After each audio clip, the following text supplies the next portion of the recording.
অনেক গ্রামে বট বা অশ্বত্থ গাছের নিচে নির্দিষ্ট তিথিতে পূজিতা হন ষষ্ঠী দেবী।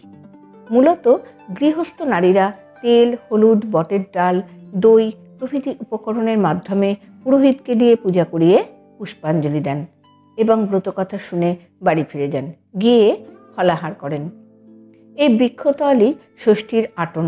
এই কারণে ইনাকে বট বিটপ বিলাসীও বলা হয়ে থাকে। অরণ্য ষষ্ঠী বা জামাই ষষ্ঠী ব্রতের উপকরণ হিসেবে লাগে 6টি বাঁশপাতা, খেজুর, করমচা, পেয়ারা, আম, জাম ইত্যাদি 6টি ফল। এছাড়া নতুন পাখা, তেল, হলুদ, সিঁদুর, দই, হলুদ রঙের সুতো, 6টি দুর্বা ঘাস, প্রদীপ, ধূপ ইত্যাদি। এছাড়া যাদের যেমন নিয়ম, কেউ কেউ ক্ষীরের পুতুল বানিয়ে নিয়ে যায়, কেউ কালো বিড়াল পিটুলি দিয়ে বানিয়ে নিয়ে যায়।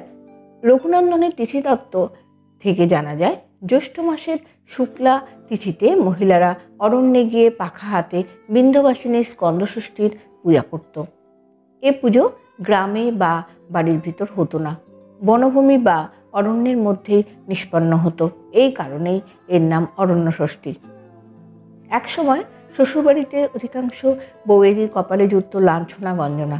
তার উপর যদি বউয়ের সন্তান না হতো, তার অত্যাচারের মাত্রা অনেক গুণে বেড়ে যেত। এই কারণেই জামাইকে তোয়াজ করার বিষয়টি এসে পড়ে। তাছাড়া শ্বশুর শাশুড়ির কাছে জামাতাও পুত্র। সারা বছর ষষ্ঠী পুজোর নিজের সন্তানদের মঙ্গল কামনায় হয়ে ওঠে মুখ্য।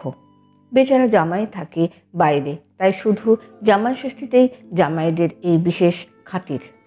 কোনো কোনো গবেষক আবার মনে করেন, জ্যৈষ্ঠ মাসের কৃষ্ণপক্ষের সাবিত্রী চতুর্দশী তিথিতে স্ত্রীরা স্বামীদের দীর্ঘজীবন কামনা করে যমের আরাধনা করতেন।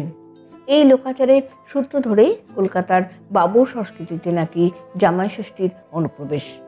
খুব স্বাভাবিকভাবেই শাশুড়ি মাতা জামাই বাবা জীবনের দীর্ঘ জীবন কামনা করতেন। এই ষষ্ঠী পূজাকে কেউ কেউ স্কন্দষষ্ঠীও বলে থাকেন।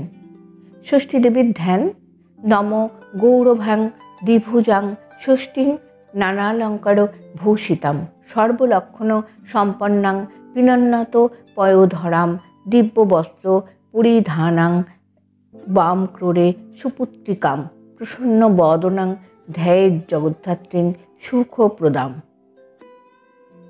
পুষ্পাঞ্জলি মন্ত্র: নম এষ সচন্দন পুষ্প বিল্লপত্রাঞ্জলি নম শ্রী অরণ্যষষ্ঠী দেব্যই নম। এইভাবে 3 বার বলতে হবে। প্রণাম: জয় দেবী জগন্মাতোর জগদানন্দ কারিণী প্রসীদ মম কল্যাণী নমস্তে ষষ্ঠী দেবীকে। এবার জেনে নিই অরণ্য ষষ্ঠী আচারবশত জামাই ষষ্ঠী কবে। আগামী 29শে জ্যৈষ্ঠ 12ই জুন বুধবার ষষ্ঠী তিথি রাত্রি 7টা 26 পর্যন্ত থাকবে। এই দিনই অরণ্য ষষ্ঠী। ভিডিওটি শুনে যদি আপনাদের ভালো লাগে তাহলে একটি লাইক দিয়ে অবশ্যই চ্যানেলটিকে সাবস্ক্রাইব করবার অনুরোধ রইল।